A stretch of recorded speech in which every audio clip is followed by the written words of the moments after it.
welcome to the Knowing Show. I am your host, Christene Marie. Good morning. We are going to be reading through lesson 113 in A Course in Miracles. And we have been going through this book, the exercise book, since the beginning of the year. They have a lesson for every single day of the year. And today we are actually in the middle of a review over lessons 91 and all the way up through lesson 110. So we are going to just do a quick review of some of the preceding lessons that we've been reviewing over the last few days, and then we will dive into today's lesson. Before we get started, just for those of you who are new to the Knowing Show, the reason why we get on every single morning and for the most part every night is to cultivate the human being. You know, we are spending so much money and time investing in our artificial intelligences, the robots and even physical robots that are coming and eventually going to be permeating our homes. But we're seeing this new technology and this new agency and ultimately intelligence come into our lives. And so the question for all of us is, okay, well, have I really cultivated myself so that as these robots are coming about and for the most part taking a lot of our jobs, have I cultivated myself enough that I have something to offer beyond the intellect, because it is kind of being replaced?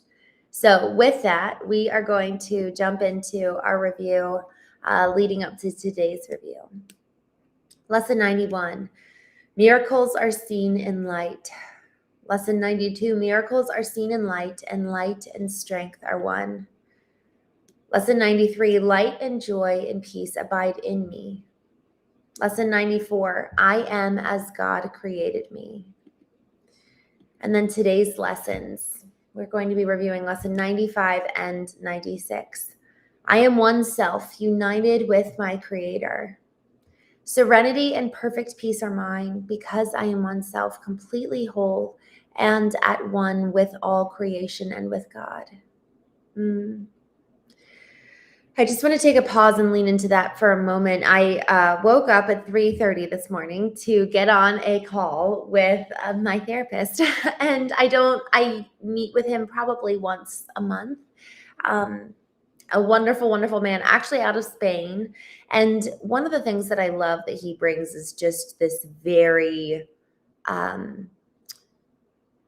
he doesn't get excited by things. It's very calm. It's very peaceful in so many ways, the conversations that we have. And I really, really love that. And so as I'm reading this, I am one self united with my Creator. I was recalling with him a book that I read by the Franciscan priest, Richard Rohr.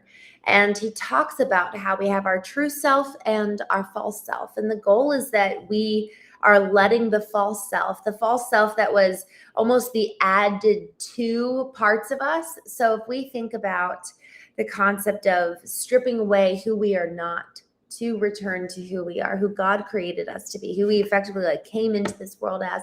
And if we think about, okay, if I was to strip away everything that is false, everything that's been handed to me by somebody else, where maybe it's actually what they handed me was actually rooted in pain or rooted in reactivity or rooted in something that actually wasn't true, stripping away everything that is not to return to who was I created to be in the first place. And so as I'm reading this, I am one self, completely whole, at one with God and with creation. That is our true self. That's how we were created before anything in this physical world kind of came in and corrupted us in so many ways. We were created and united with God in that part of creation. And so to return to that, to strip away everything we are not, we inevitably will experience the serenity and peace that it speaks about here. That is already ours. That's what's so interesting. It's not just us becoming and transforming into something new, perhaps, but really perhaps it's actually the death of the old and the letting go in order to return. We were made at the very beginning in the image of God. And so there is this aspect of the returning to the purity and integrity of God who created us to be, of who he created us to be in the first place. It's so beautiful. It's not becoming something new or seeking externally, who do I need to mirror or look like or sound like or act like? But really it's, well, who was I created to be in the first place? Because therein I will experience the peace, the perfect peace that is mine, because I was created beautifully and wonderfully at the start. And lesson 96. Salvation comes from my one self. From my one self, whose knowledge still remains within my mind, I see God's perfect plan for my salvation perfectly fulfilled.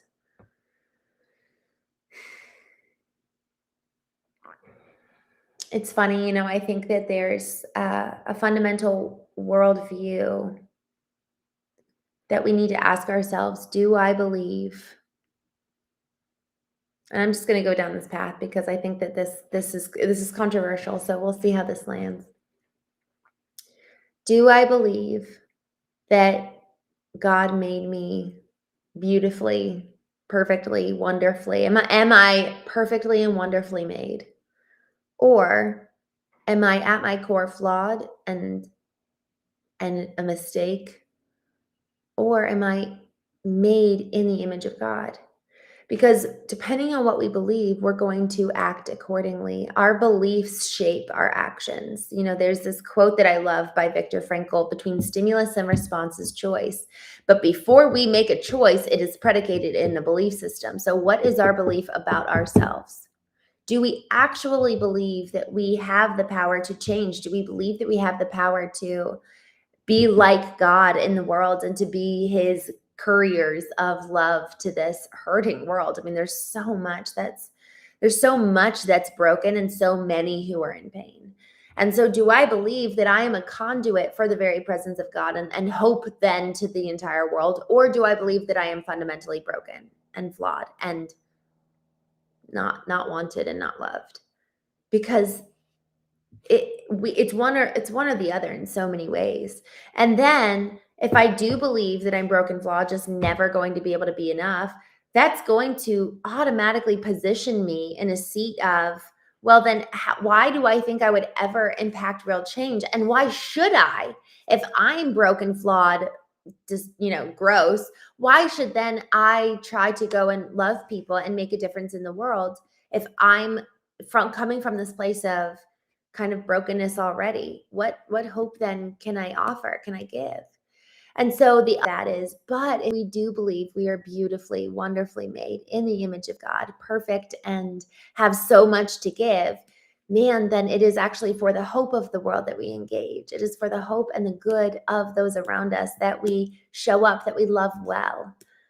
So coming to acknowledge what is that belief that I hold about myself, that self that God made. Who are you?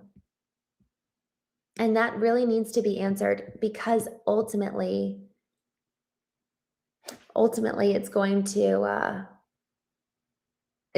make the impact on how we show up.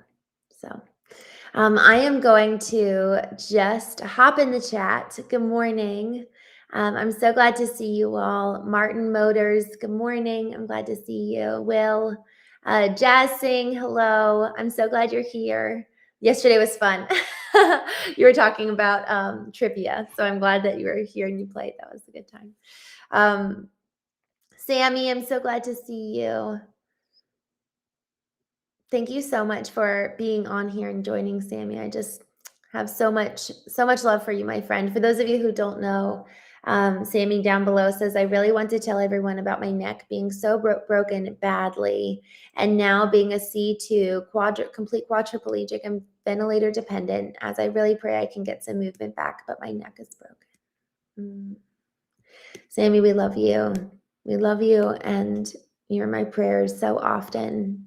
And I really am praying for you in so many ways that you would be able to find hope, and find meaning in all of this. So I just really love you, my friend. Michael, good morning. Good to see you. James, what is your biggest disappointment? I'm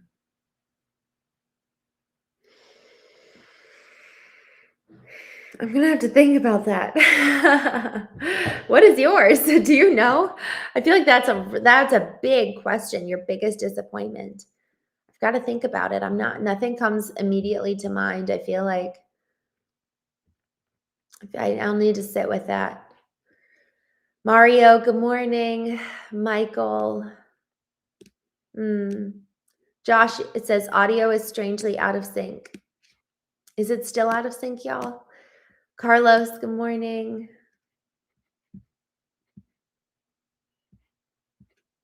Man in the Hat, good morning. I'm glad to see you. Lori loves green. Hello, thanks for joining.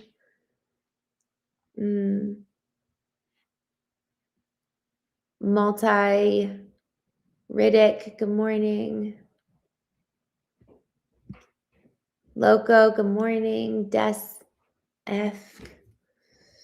That's what I've heard, but I don't know. Archer. Retro Rocket, good morning. Paul Bennett, good morning. Adag, good to see you. I'm doing well. How are you doing?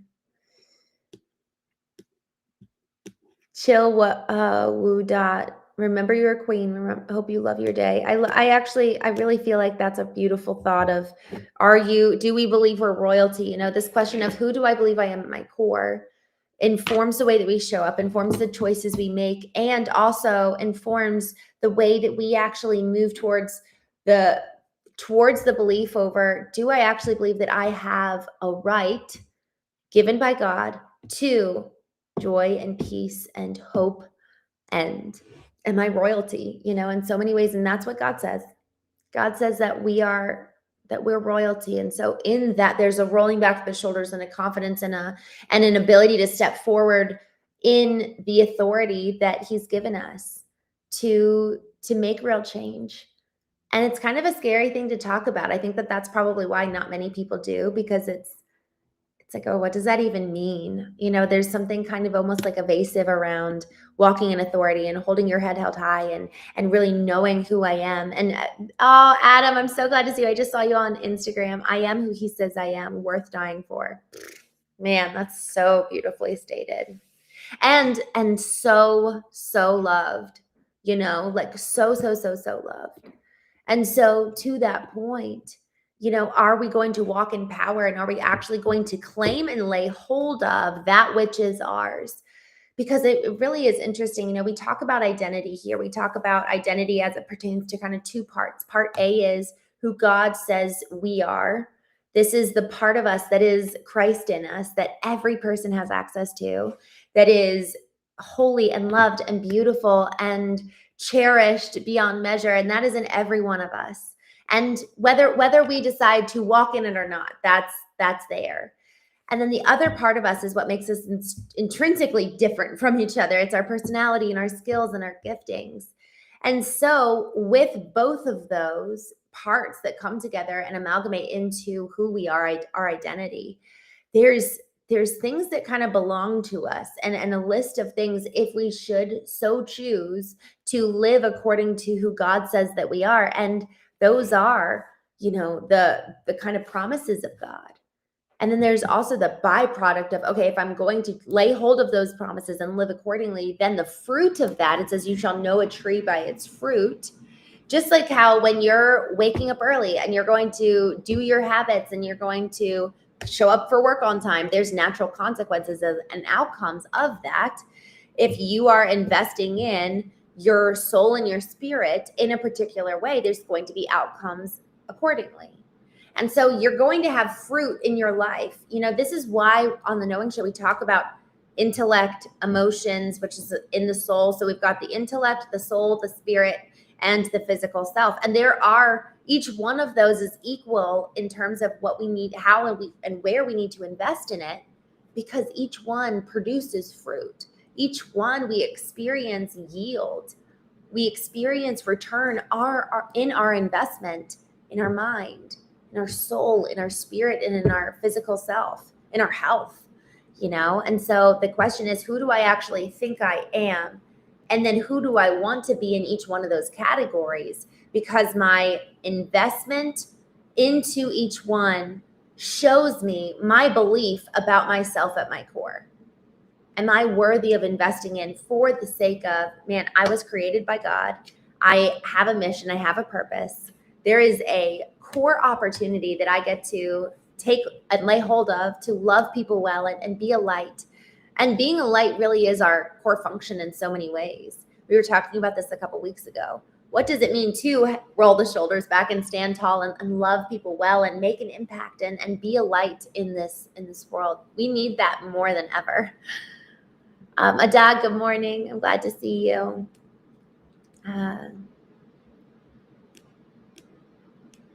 Viking Lloyd, hello. Sean Kaha, good morning. Jalen. Mike Lee, good morning. Samuel, good morning. Alex Allgood, good morning. Justin, good morning. I love that Viking Lloyd. I'm God's general. I'm drafting God's army. That's awesome. Rexon, good morning. Please feel free to ask a question. Hi, Quickie, good morning. Stanley Jones, Shadow King, Kong, good morning. Des EFC, no, I haven't, but that sounds like fun. 108, Padma, good morning. Nick and Jessica, good morning. We don't talk like that, so I'll go ahead and put you on a timeout if you keep talking that way, but good morning otherwise. Charlie, good morning. Good to see you. Gigi Rodriguez, good morning. Thanks for joining. All right, Nick and Jessica, I'm going to just put you on timeout, but you're welcome to hang around. Chris J, good morning. Alvise, good morning. I'm glad you guys are here. We are, just for those of you who are just joining, we are talking about just a quick review of our lesson from A Course in Miracles. And, you know, we were talking, I actually was talking about it in my therapy this morning at 3:45 in the morning. It was really good, but I was reminded of I have the opportunity to choose. Am I going to be operating in this true self? And actually, there's a therapeutic modality that talks about parts, and it's called internal family systems. And it has to do with, am I operating from my wounded part, from my protector who's trying to keep me safe and is kind of acting on defense all the time and is very aggressive but very organized, or my firefighter that is also trying to protect me from the wounded part and protect the world from the wounded part and is distracting me. It's the part of me that wants to pick up my phone anytime I feel uncomfortable or wants me to go look online if I am feeling sad. And so it's the distraction or by way of control that try to protect us from ever feeling sad. And then there's our true self, the self that is effectively the part of us that was and is untainted by the world. And so much of this process of knowing is remembering and returning to who were we uniquely made to be? Who did God make us to be? Who were we intended to be in the first place? And what would it look like to actually shed off all the narratives and scripts and programs that we have adhered to without even realizing it? I was speaking to a mastermind on Tuesday, and we went through the knowing framework as an exercise. There's 3 questions that we moved through, and a lot of it actually is predicated on identifying those core moments in our childhood that really shaped us, really formed who we are. Because each one of those core moments that brought about pain, that brought about, even if it wasn't a big traumatic moment, but it was just still painful for us, it shapes our worldview. It shapes the way that we see ourselves and the way that we see people. And so without intentionally going back to those moments, we have a moment at 8 years old today running the ship. That 8-year-old self that formed a worldview because of an experience, that same worldview is at the helm of our lives. So we need to, and it's essential that we actually go back and analyze those moments, the emotions associated with them, and the beliefs that were the outcome, to then be able to say, you know what, I actually don't want that. I don't want to keep that. And I want to move away from it so that I can choose something better that enables me to live in freedom, that enables me to actually walk according to a new set of principles that are truly mine. I'm just going to jump back here in the chat. G Bob, good morning from Australia. I'm so glad to see you. Eduardo, good morning. Dino, hello. It's good to see you. Paul Snow, good morning. Charlie, Alvise, good morning. All good. Oh, Manahat says, I'm listening, but want to say hi. I'm so glad to see you. What is the nucleus of the family? Oh my gosh. Honestly, I would love to talk about that tonight on the show. Oh, wait. Oh my gosh, this is so exciting. So, Charlie says, what is the nucleus of the family? I'm actually having a guest on tonight, and that's actually something we're going to be talking about. And I'm going to save your question so that we can talk about it tonight. Oh, yay. How fun. I'm so glad you asked that. That's so good. What is the nucleus of the family? So tonight at 8:30 p.m. Eastern, we will be live again with a gentleman that I'm actually really excited about. He's doing cool things, and the thing that really attracted me to inviting him to be on the show is actually pertaining to his family and the way that he fathers and parents. And I don't know, part of the thing of having guests on the show is I don't know what we're going to talk about. I don't know if I'll even agree with everything he says. And I know that we'll all learn something. I think that that's part of even being here in the chat. It's like, if we're curious, if we're willing to listen, if we're open and observant and curious, there's so much that we can glean from each other, you know? So I'm excited to have him on tonight, 8:30 p.m. Eastern. Chris J, true self, it's difficult to be yourself. Well, it is for me. Honestly, I think it's like a fight on a regular basis to show up and be truly who we are, who we were created to be. And I think a lot of times we don't even know who were we uniquely created to be. So that's part of it, is we have to know who we were created to be in the first place in order to live accordingly. All right, going back to the chat. Just joined, Teddy. Good morning. I'm glad to see you. Muffle Moose, good morning. You just lose fake friends and face more criticism. He says it's not difficult to be your true self. You just have to be willing to face that.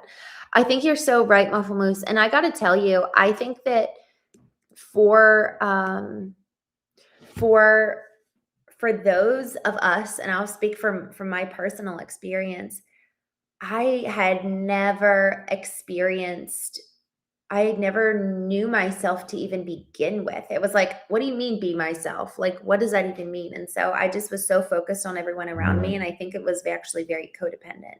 So I've had to work really hard to not be that way. And it's still kind of my natural default. Like this morning with my therapist, he really advised me. He was like, I want you to really work on saying what you need, because I will err on the side of doing what we talk about here, which is looking in the mirror, taking responsibility, changing what I can, rather than communicating with somebody else. Hey, can you not do that? You know what I mean? Like, I'll err on the side of just being quiet about something that is hard for me or what I'm struggling with. Whereas maybe for other people, they might struggle with not taking responsibility. I'll probably take too much responsibility. And so it's a fine balance, and it's really just it's dependent on, again, childhood in so many ways. Like my childhood, I actually was the thing that bonded our family together in so many ways. And so I felt this responsibility that if anyone was ever sad or hurt, it was my fault. And it was actually up to me to bring peace and to make sure everybody was fine. And so being 4 years old, my mom told me when I was 4 that my grandma had a dream or something that I would be like Mother Teresa. So a 4-year-old hearing that's a big responsibility. Like, oh, let me go be perfect and take care of the world. That's a big responsibility. So then I kind of started learning, in addition to trying to care for people, codependence. And that was the way that my brain really was wired. Codependency rewires our brain. Somebody mentioned alcohol earlier. A lot of people, and I didn't have this experience, but a lot of people who have been in relationships where there was an addict in the family, they learn codependence because they're operating so much in reaction to somebody who is abusive or addicted, or they're unstable. And then we develop codependent tendencies. And I actually didn't, nobody in my family was an addict, but there was an instability in so many ways on an emotional front that we learn codependency for those that are around those folks. Just going back into the chat, Arg, Gary, good morning. Fernando, good to see you. I'm glad you're here. Sean, hello. Fernando, I'm doing well. I'm excited for today. Salim, good morning. Chandra, I'd love to know how everyone is doing this morning. Yeah, how's everyone doing? Navajo, watching from a rehab and patient center. So as we're talking about this, I love it. I'm so glad you're here. I'm so glad you're here. One thing I will say, Navajo, I was just at a roofing company yesterday. I'm starting doing their marketing for them. And so many of the employees, they met the wife she runs the treatment center of the husband who runs the roofing company. And so many of these guys came from rehab, and they're just the most beautiful, incredible humans. They've turned their life around in so many ways. They're all sober. They all work so hard, and they're all like going to Mexico to celebrate today. So Navajo, I just want to encourage you, like you're on the right path, and I'm really excited for you to see what happens on the other side of rehab. So well done, my friend. Truck Street Toys, I don't know if you're still here, but if you are, bless you, love you. Rob Law, good morning. One Cup Bearers, we don't have to be so lost. That's so good. Wajit, good morning. Pablo, good morning. 23, Brad. Oh my gosh, he says, God will let us choose to stay in our hell until we choose to get out of it. What a word. I think that's so true. Kelly Hackett, good morning. I'm glad you're here.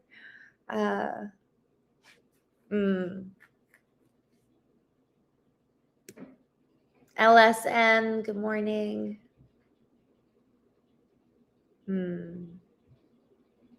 Stephen Collins, good morning.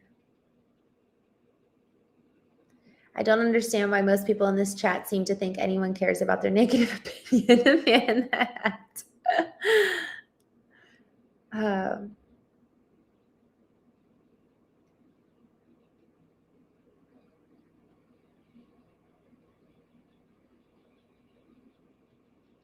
Rob Lowe, good morning. Sam, good morning.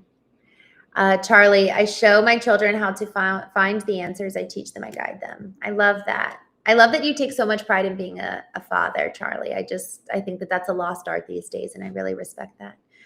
Mark Thomas, good morning. Jabba, good morning. Thank you for joining. Chris J says, today is a good day. Yesterday wasn't. I'm so glad. I'm so glad today's a good day. Man in the Hat, you're doing great. I love that. I'm so glad. You're one of my favorites on here, my friend. I'm doing really good. I'm feeling excited and aware of all the things I need to do after we jump off here. But I'm really enjoying this moment with y'all, so I'm glad. Javier, good morning.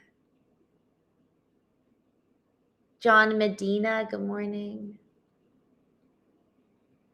You can be so easily influenced by what people say, seekers of flattery and being led and to be led, but refusing the Lord Shepherd. Harid, bonjour, good morning. Nicole, I'm actually in time for my daily dose of therapy, listening with a nice cup of coffee. Oh, I'm so glad to see you. I'm so glad to see you. Y'all, I'm so grateful for those of you who show up regularly, and it's really meaningful to me. I just want to say that because, man, the work that we're doing here, man, it produces we talk about the fruit. For those of you who are just joining, we were talking earlier about how there's different parts of us, the intellectual intelligence, emotional intelligence, spiritual intelligence, physical intelligence. Each one of those areas in our lives and in ourselves produce fruit and basically have outcomes based on the investment we give to each category. And so if I'm investing in my mind intellectually, I'm going to yield investment on an intellectual front, and that probably will yield on a financial front as well, because so much of our intellect goes into business. If I'm investing emotionally into my own cultivation of, like, honestly, I woke up at 3:45 for therapy this morning. So that kind of investment in my emotional intelligence is going to yield returns, usually in relationship. If I'm investing spiritually, like this morning, like my time in vertical alignment, I'm going to have the fruit. And actually, there's a biblical concept of the fruit of the Spirit is love and joy, peace, patience, kindness, goodness, faithfulness, gentleness, and self-control. There's 9 different kind of, like, okay, yeah, like I'm investing. That is the return on my investment spiritually. It's like, okay, yeah, I'm on the right track. Physically, am I actually eating well? Am I nourishing my body? So there's nourishing the mind, nourishing the soul, nourishing the spirit, nourishing our physical body. And then we yield returns on each one of our investments. And in that process of investing in each one of these categories, we can ask, what is my ideal in each one of these categories? Who do I want to be intellectually? Who do I want to be emotionally? Who do I want to be spiritually? And who do I want to be physically? And are those definitions created by me, or did somebody else come in and influence those? And it's okay. We actually should receive influence by other people. But if they have come in, and it's usually very subconscious, like normally my idea of success, and a lot of times it's most of our ideas of success on a professional front have been given to us by our mom or dad, or it was modeled for us. And we've never really sat to be like, oh, what do I want in terms of my career? Or what do I want to my relationship to look like versus what was modeled for me or what was handed to me? And so sitting down and considering what is my ideal in each one of these categories then allows for me to have the proper type of investment. So it's taking these integral steps back. What am I currently returning? What's my current yield in each one of these categories? What are the outcomes of my life in each one of these ways? What are my current investments in each category? And then stepping back even further, what do I even want in each category? Who do I want to be? What is my own potential? Because you could be class A, but you're in a world full of class C's. So then you actually start dropping your standards for production and holding yourself to a lower standard than what you know you could actually be. And so really it's kind of breaking through and breaking out of all the noise and going into this time of quiet to ask yourself these questions of, what is my own potential?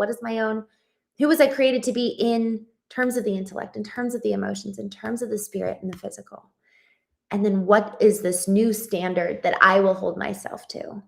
And then, like here on the show, we can hold each other accountable. Actually, oh my gosh, I'm so glad I remembered this. I'm starting a 61-day challenge for those of you who want to join. I'll actually drop the link. If you go to the Knowing podcast and scroll all the way down, you'll find it as a collaboration. I'll drop this here in the chat. So this is a little bit of, I guess you could say, a preview of what it is that I gave in terms of context for how to define and identify what's the one thing that we want to kind of strengthen and grow in the challenge. But it's one thing every day for 61 days. And I'm going to go ahead and put this here in the chat. That's the video if you guys want to go back and watch it. But it's 61 days where we hold each other accountable. We're going to have a WhatsApp group. And we're going to pick one thing. What's the one thing that we're going to choose to grow in for the next 61 days throughout the Q2? It ends right at the beginning of July. Let me go ahead and jump back in the chat.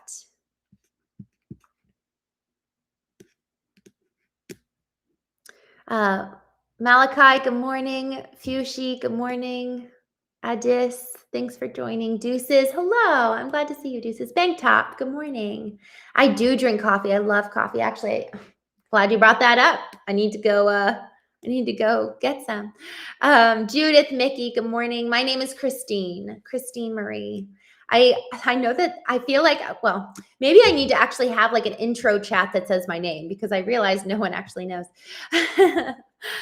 Gabriel, good morning. You're from Mexico City. Nice. Hari, good morning. What a fun question. Y'all, I'm going to ask everybody this question as we're kind of getting to know each other. Hari says, what are 3 things that make you smile? I would love to know from everybody, what are 3 things that make you smile? I love that. Seattle Patriot, hello from Washington State. You're a good girl. Good morning. I would love to hear, try coffee with a cinnamon stick. Oh my gosh.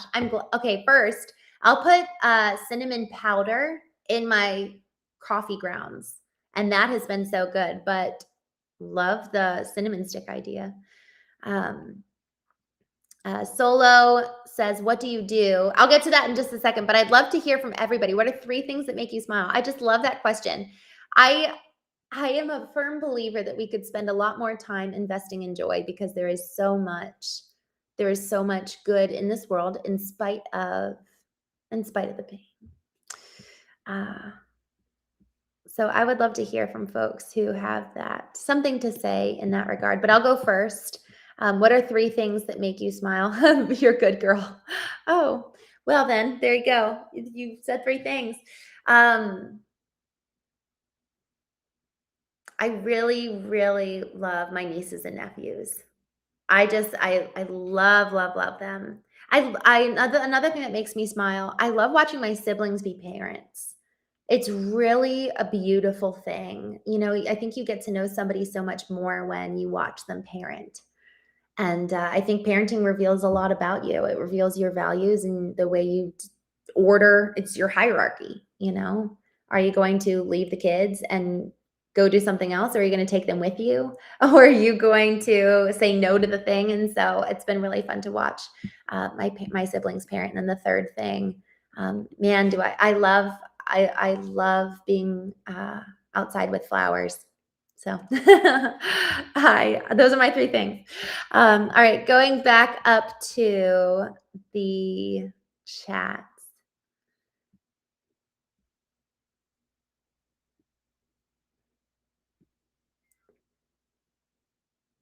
Benji, good morning. Rocksteady, good morning. Sohan, Jackson, good morning. Daryl, good morning. Mike Denmark, good morning. Turbo, the son of truth. Edward, good morning. David Brown, good morning.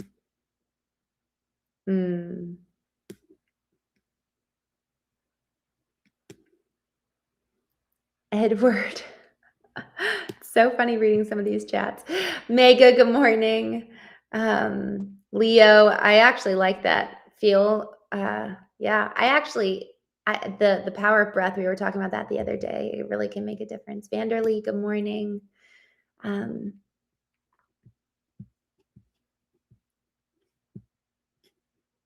Tyler, life is an immaculate conception. Creation is a miracle. I love that. Creation is a miracle. Oh my gosh. Solo, Echo, good morning. Yeah, but I like that they are living their own lives like adults and independent. I feel happy knowing that they are all living a good life. Me too. I'm so grateful. Charlie says, what makes me smile? Wife, daughter, son, God, my pet, my family, in-law, life, my truck. I love that. Oh my gosh. Sleepy Bear, I love being outside with grass. Me too. It's funny.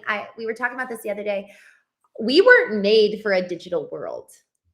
We were actually created to be in creation. And so I want to do more of that. I was just writing on Facebook to try to find a volleyball league just to be outside, like sand volleyball, to be outside in the sunshine and just play. I think we were supposed to play a lot more than we do. Y'all, thank you so much for joining me this morning. I am going to jump off here. I am going to be on again tonight at 8:30 p.m. Eastern. So come and join me. Taveen, greetings from Puerto Rico. Abundantly Empowered, good morning. I'm so glad you're here. Jim, TS, good morning. Hedgie, Trey Hodges, good morning. We're going to go ahead and close down our chat for now, but I would love to have you back on 8:30 p.m. Eastern tonight. We have a guest on, actually, which I'm really excited for. So it should be a really good conversation. So thank you all for joining. Have a wonderful, wonderful day. And may we all be better because of these conversations that we've been having. And may we all live with just a little bit more intention. So I will talk to you all soon.